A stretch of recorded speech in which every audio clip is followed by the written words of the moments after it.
Recorded Books and RB Digital present Comanche Trail, a Ralph Compton novel by Carlton Stowers, narrated by Tom Stechschulte. Prologue. There was a clean, sweet smell to the pre-dawn air as the man stepped from the cabin porch and walked toward the barn. Inside, his wife and children still slept, warmed by the fire he'd just stoked. The time before the sun rose was his favorite, the autumn solitude broken only by the sounds of early rising birds.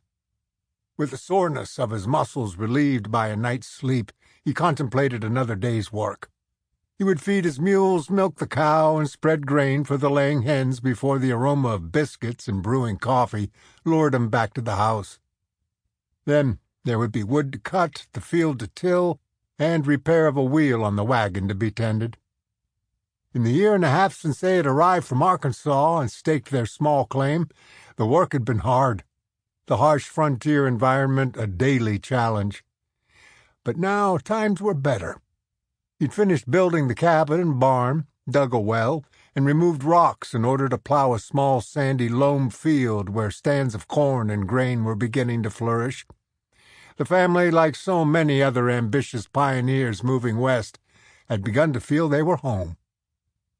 He was emerging from the wide doorway of the barn, milk pail in hand, when he saw shadowed movement in the nearby stand of trees and heard the impatient pawing of unshod hooves. Even as he dropped the bucket and raced to get his rifle, the clearing filled with a dozen mounted Comanches, their faces lined with war paint. A yell was followed by the leader's first wayward shot, which struck the wall with a loud thud. The farmer kneeled behind the wagon and returned fire as the horseman moved in his direction. A round smashed into the chest of the nearest attacker.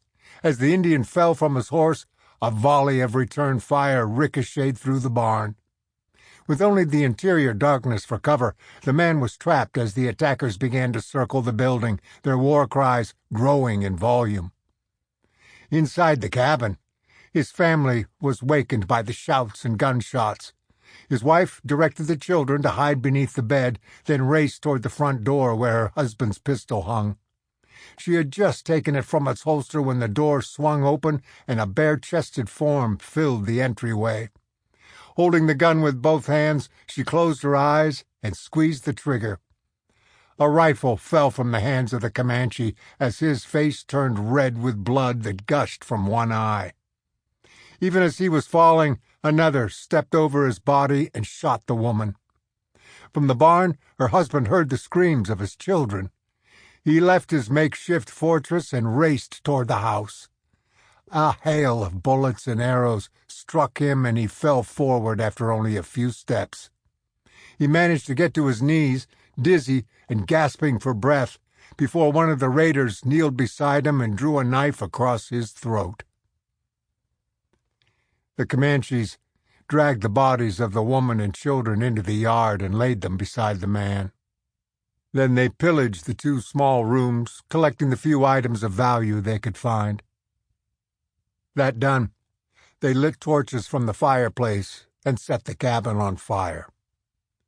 Across the way, others had led the 2 mules and the cow from the barn, spread coal oil from the farmer's lantern, and set the building ablaze as well. Angered by the deaths of their own, the savages scalped the man and woman, then set about mutilating their bodies. The Indians formed a circle around their victims and began to chant their war cries as they repeatedly shot arrows into the remains. The children were thrown down the nearby well. Then, with their 2 fallen warriors lashed to the stolen mules, the Comanches rode away as black smoke curled against the rising sun. No neighbors were close enough to hear the gunfire or the death screams. It was the smoke that alerted the dead man's brother, whose cabin was on the other side of the valley. By the time he arrived, his horse lathered in sweat, only smoldering ashes remained. When he found the tortured bodies that lay in the dusty yard, he fell to his knees and retched. He searched frantically for the children, fearful that they had been abducted. Only when he saw the girls Sample complete. Ready to continue?